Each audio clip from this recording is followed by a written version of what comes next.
Assalamualaikum warahmatullahi wabarakatuh.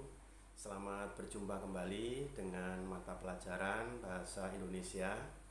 Kali ini kita akan belajar tentang teks prosedur. Tahukah kalian apa itu teks prosedur? Iya, betul sekali. Teks prosedur adalah teks yang berisi petunjuk tentang cara melakukan sesuatu, cara menggunakan sesuatu, atau cara membuat sesuatu. Nah, anak-anak, ada beberapa macam teks prosedur. Yang pertama, teks prosedur sederhana. Dikatakan sederhana sebab langkah-langkahnya ini sangat sederhana. Misalnya, prosedur atau cara membuat mie instan. Nah, langkah-langkahnya tentu kalian bisa menjelaskan dengan sederhana, dimulai dari merebus air dan seterusnya. Maka prosedur yang seperti ini dinamakan teks prosedur sederhana. Ada teks prosedur yang kedua, yaitu teks prosedur kompleks. Dikatakan kompleks sebab prosedur untuk melakukan atau menggunakan atau membuat sesuatu ini membutuhkan prosedur yang bisa dikatakan cukup rumit.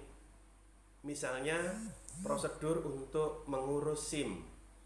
Nah, tentunya kalian tahu untuk mengurus SIM ada dua macam, mengurus SIM baru dan mengurus SIM perpanjangan.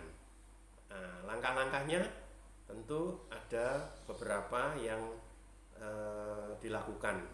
Nah, prosedur yang seperti ini dinamakan prosedur kompleks. Selanjutnya, yang ketiga ada teks prosedur protokol. Nah, teks prosedur protokol ini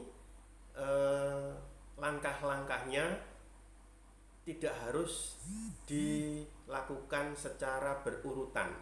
Dalam arti, langkah-langkahnya mungkin bisa dibolak-balik.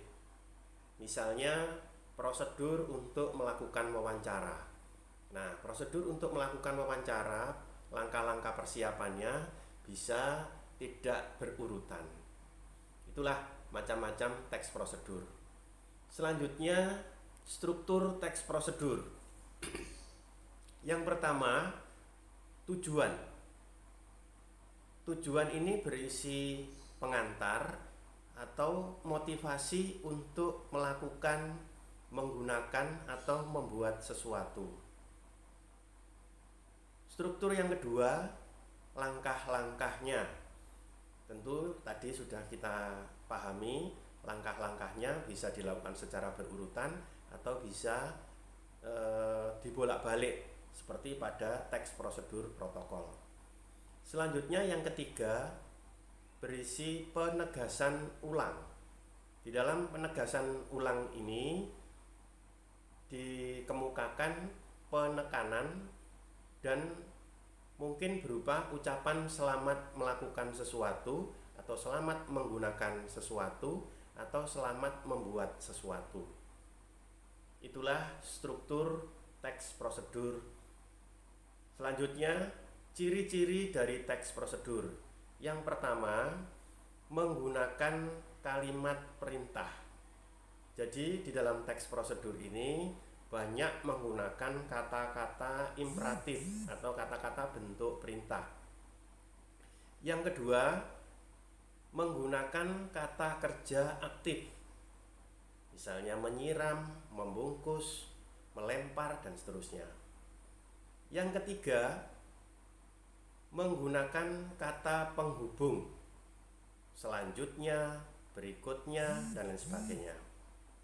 Dan yang keempat atau yang terakhir, ciri dari teks prosedur menggunakan kata keterangan, bisa keterangan waktu, keterangan tempat, misalnya di panci, di sana, dan seterusnya. Itulah anak-anak sekalian materi tentang teks prosedur. Kali ini kita batasi sampai ini. Nanti pada materi yang berikutnya kita akan membahas hal-hal yang lain yang berkaitan dengan teks prosedur. Mudah-mudahan pertemuan yang singkat ini bermanfaat dan membuka wawasan bagi kalian semua. Wassalamualaikum warahmatullahi wabarakatuh.